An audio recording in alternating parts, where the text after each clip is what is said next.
Di sini saya akan menjelaskan tentang audit manajemen perusahaan.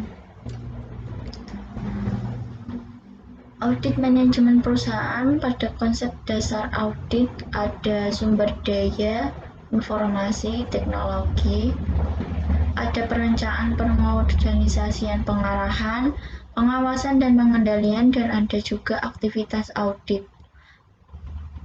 Pada pengawasan dan pengendalian, yaitu pada tujuannya, yaitu ada dapat dipercaya data akuntansi, terjaganya keamanan aset perusahaan, berjalannya operasi secara efisien, ditaatinya ketentuan, peraturan dan kebijakan perusahaan.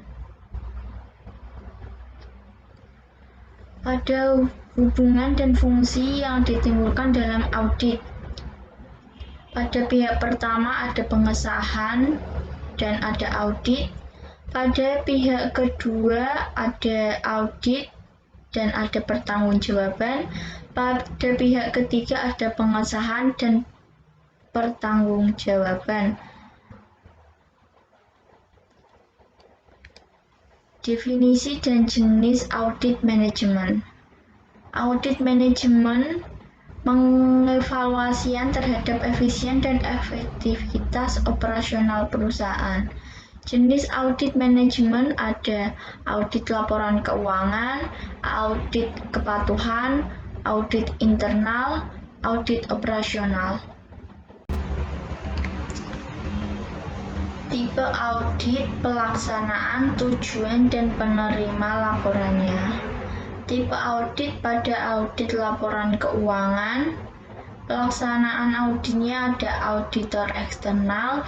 Tujuannya menentukan apakah laporan audit telah disusun sesuai dengan prinsip-prinsip akuntansi yang berlaku umum. Penerimanya yaitu pihak ketiga atau investor dan kreditor.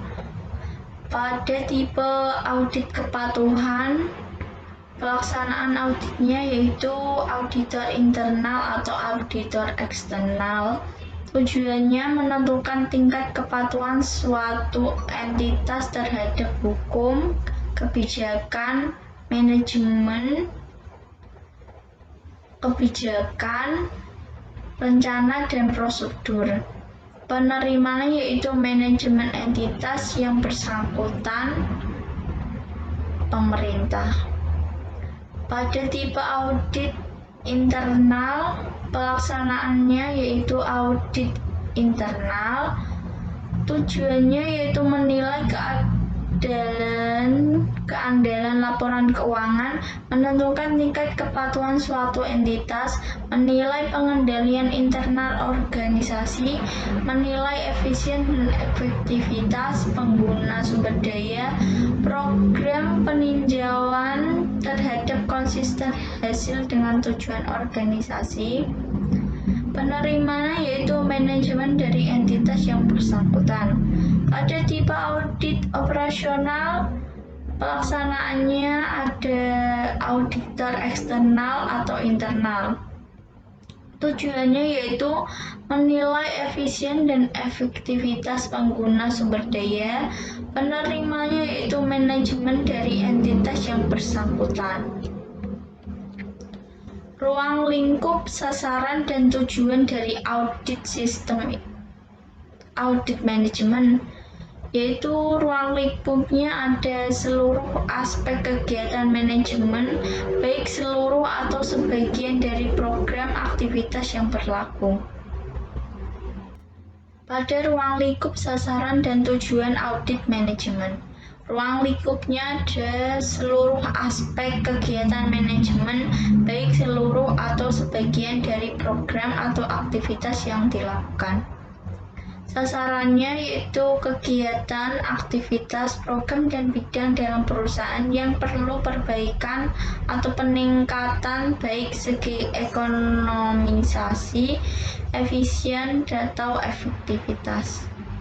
Elemen tujuan audit ada kriteria yaitu standar aktivitas, penyebab atau tindakan aktivitas individu di perusahaan, akibat atau pembandingan antara penyebab dengan kriteria. Kerangka kerja audit manajemen. Ada GAP yang terbagi dari kriteria, penyebab, kondisi, akibat. Pada kondisi itu ada hasil aktual pelaksanaan program, ada penyebab pada penyebab itu ada pelaksanaan program, akibat itu ada keuangan, non-keuangan, keuangan ada rekomendasi, lalu ada tindak lanjut. Prinsip dasar audit. Audit dititik beratkan pada objek audit yang berpeluang untuk diperbaiki. Persyaratan penilaian terhadap kegiatan objek audit, pengungkapan adanya temuan-temuan yang bersifat positif, identifikasi individu yang bertanggung jawab terhadap kekurangan yang terjadi, penentuan tindakan terhadap petugas yang seharusnya bertanggung jawab, pelanggaran hukum, penyelidikan, dan pencegahan kecurangan. Perbedaan audit manajemen dan audit keuangan. Pada karakteristik, pada audit manajemen itu menentukan penyebab kelemahan, menganalisis akibat, menentukan perbaikan program atau aktivitas perusahaan. Lalu pada audit keuangan ada audit data akuntansi, proses pencatatan dan laporan akuntansi. Pada keluasaan audit dari audit manajemen ada keseluruhan aspek manajemen baik yang bersifat kuantitatif maupun kualitatif. Pada audit keuangan ada cenderung ke aspek data keuangan atau finansial. Pada tujuan audit manajemen menentukan berbagai kelemahan dalam operasional perusahaan, selanjutnya dilakukan perbaikan, penghematan efisien dan efektivitas pencapaian tujuan perusahaan. Pada audit keuangan, tujuan audit mendapatkan keyakinan bahwa laporan keuangan yang disajikan telah sesuai dengan PABU atau GAAP. Laporan dapat digunakan untuk pemakaian laporan keuangan. Ruang lingkup pada audit manajemen, keseluruhan fungsi manajemen dan unit terkait mencapai keseluruhan aktivitas program. Keluasaan audit bergantung pada pengendalian manajemen perusahaan. Ruang lingkup audit keuangan, data keuangan dan proses penyajian laporan yang disajikan manajemen. Keluasaan audit bertanggung jawab pada aktivitas pengendalian internal perusahaan. Dasar yuridis. Dasar yuridis dari audit manajemen berdasarkan kepedulian manajemen untuk memperbaiki program. Dasar yuridis dari audit keuangan, keharusan menyampaikan laporan keuangan yang telah diaudit atau akuntan publik. Selanjutnya, pada perbedaan audit manajemen dan audit keuangan, pelaksanaan audit pada audit manajemen, audit internal maupun eksternal, itu sama dengan objektivitasnya. Pelaksanaan audit keuangan, audit independen atau audit eksternal, lalu objektivitasnya itu apa? Frekuensi audit tidak ada ketentuan atau kepedulian manajemen mencapai efektivitas dan efisien program. Frekuensi audit keuangan bersifat reguler, rutin, lalu penerbitan LK. Orientasi hasil audit pada manajemen audit, perbaikan kinerja masa datang, atau anticipatory audit. Pada audit keuangan, audit data keuangan yang bersifat historis atau penilaian kinerja masa lalu. Bentuk laporan pada manajemen komprehensif atau kesimpulan audit, kesimpulan penting, rekomendasi atau belum ada, standar baku laporan, tergantung dari kemampuan auditor. Bentuk laporan audit keuangan memiliki standar baku, yaitu standar profesional akuntan publik, SPAP, atau laporan bentuk pendek yang menyertai laporan keuangan hasil audit. Pengguna laporan pada manajemen pihak internal, pada keuangan pihak eksternal, atau pemegang saham, investor potensial, kreditor, pemerintah. Tahap audit. Ada tahap audit pendahuluan. Tujuannya itu informasi latar belakang objek, penelaah peraturan, ketentuan, dan kebijakan, penemuan objek yang memiliki potensial kelemahan, menentukan audit sementara atau tentative audit prospektif. Pada tahap review dan pengujian pengendali manajemen, ada tujuannya yaitu penilaian efektivitas pengendali manajemen, memahami pengendalian yang berlaku, mengetahui potensi kelemahan aktivitas, mendukung audit sementara, dan menjadikannya audit yang sesungguhnya atau definitive audit prospektif.